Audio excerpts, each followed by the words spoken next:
with us. We're told that we're going to try to get in our correspondent, because I had mentioned earlier that a 30-foot tanker had rolled over at the Otedola Bridge yesterday. We're trying to get our correspondent, Sarah, who's going to be giving us an update on what's happening at the Otedola Bridge. It was quite a devastating outcome, and I'm told that Sarah is there. Good morning, Sarah. Are you there? Good morning, Sarah. Okay.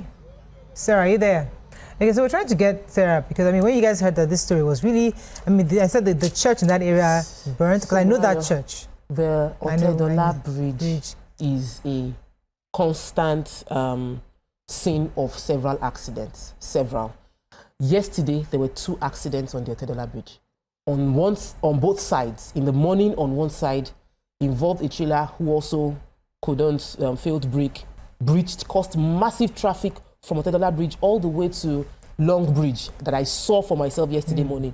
Then the same place in the evening, there was another accident that now involved a gas that led to explosion. So that place is like a constant ground for accidents always happening. And I remember we had the former, then he was minister for works. Yes, and he spoke about putting brakes, like bumps. They were going to put something that would slow trailers. He spoke about it over 2-3 years ago. Till date, we don't have it there. Then we are complaining that we're having loss of lives. Like, we're not the ones who are. It is the ministry that is slaughtering people in that place, because you know what could be done to prevent these accidents from happening. But it's also a slope. It's a slope. That's why you must slow. They need the trucks to slow down very well before getting there. It's possible he had that idea and then spoke to engineers and just say it might not be right. So it's one thing to have a good idea, but because we don't even know. A1 or BF1, what they call the major express road. Yes. Okay, I'm told that the correspondent is ready for it. So let's talk. Sarah, are you there? Sarah, we're trying to get Sarah. Can you hear me? Yes. Hi. Right. Hi. Could you thank you for joining us? So could you give us an update on what's going on over there at the Otedola Bridge? Has the truck been moved so far? Did you get that? Could you give us an update on what's happening, Sarah? So the truck has not been moved yet. So what you see right now is they just moved the head of the truck. That's the head of the truck. So the tanker is somewhere there, and they just brought in some heavy goods lifting truck to lift the tanker and then the head of the truck. And so what we know for now is that we've heard from the emergency responders that 4 persons have been confirmed dead. They found one body at an area there close to the mechanic village, where some persons called the person Ogarotimi. They understand that they said he was trying to save a customer's vehicle when the explosion happened, and then it got burned, and then he died at that section of the mechanic village. I also understand that 2 bodies were recovered from some other vehicles that were affected by the incident.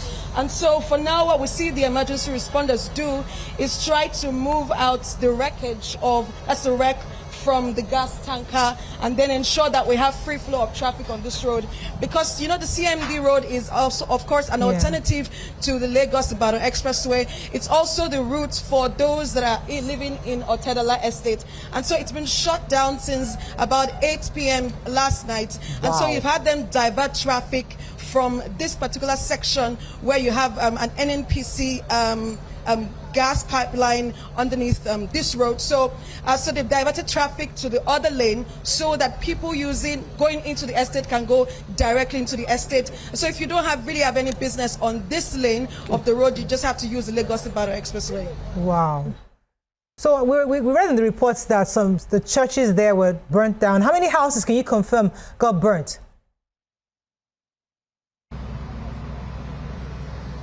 Wow.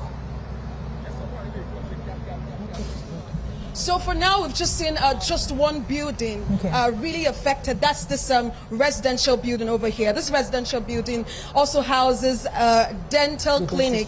As at the time this incident happened, the dental clinic had been shut closed for business for the day.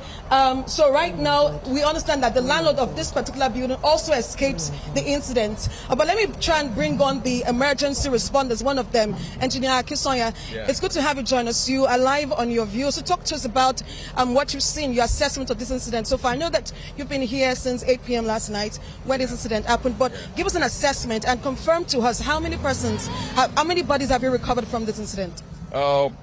Yesterday we have a situation in our hands, and of course practically LASEMA together with all other stakeholders, Lagos State Fire Service, FRCN, Lagos State Police, LASMA and LASAMBOS, we worked hand in hand to ensure public safety and of course respond to the emergency at hand.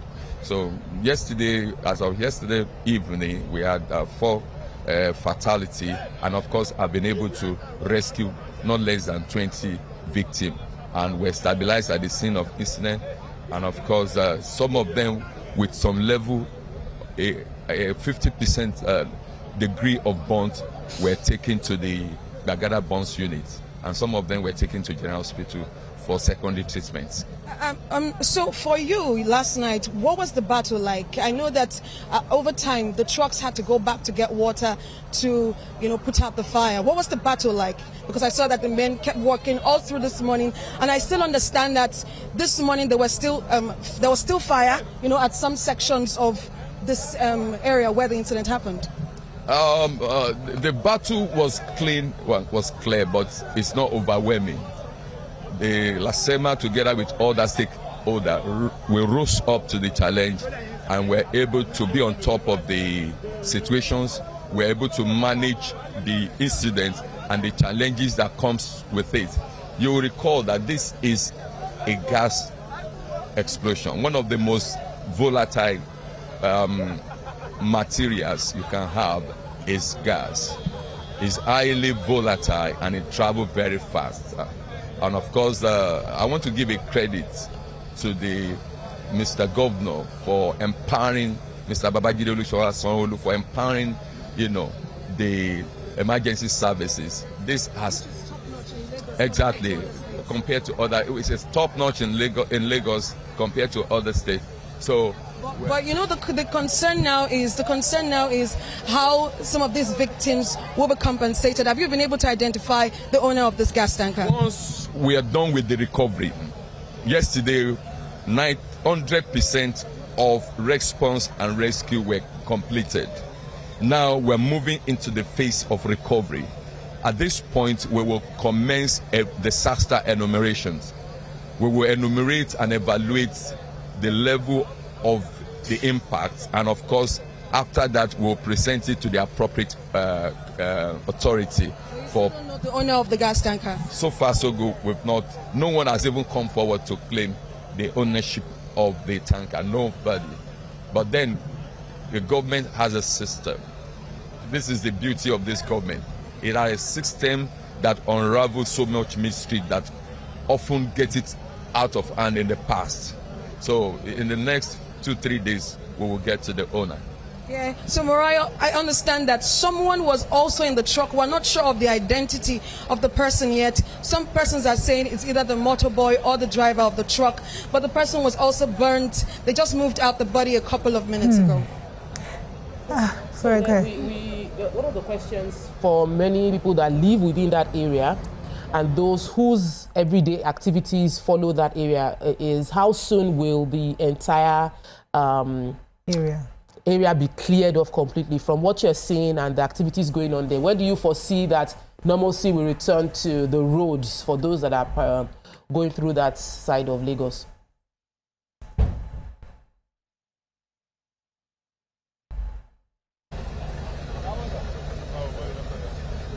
I think it should take. I think within the hour we should have this place cleared off.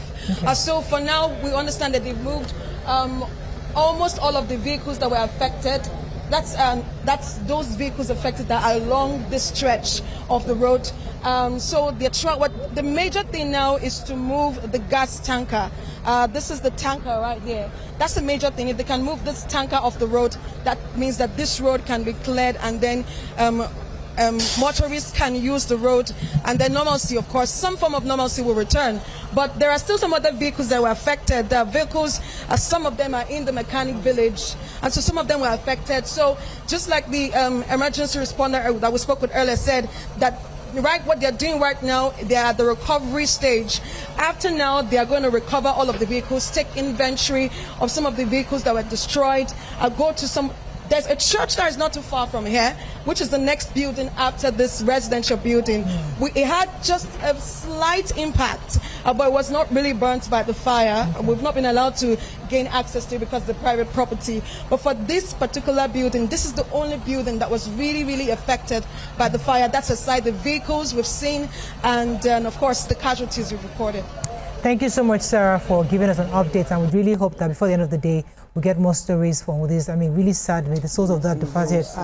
For me, that's my dentist. People. That's my dental clinic. Like, this is where my kids and my entire family gets dental treatment. I just quickly sent a message to the owner of the place to just commiserate with her, because there's a huge investment. And that's loss. It's a huge, because I did videos the last time I went there, huge investment. Oh God. That went up in flames. That went up in flames. And you know, we are hoping that the insurance company will be able to come through if they have insurance against fire, because how many of us think that we insure car, but we insure equipment and things inside the office and all of that. We know what causes this thing, Murayo. We've had this, we've shared and shake our head like this too many times on this show for us to just. And we need experts to come and explain what can be done. They said there are ways they can realign those. There's a type of. There was a device. They agreed that Nupeng should make it compulsory in each of the tankers. But it's expensive, and they did not do it. And we had the Delta State explosion that happened. We have to go on a shot because I've told our guest is here waiting. I mean, really sad story. The souls of those who have departed, rest in peace. And I hope that the government can do something to ensure that this doesn't happen again. Let's go on a very short break. When we come back, we'll have to bring in our next guest. Stay with us. We'll be right back. Stay tuned. Your View will be right back.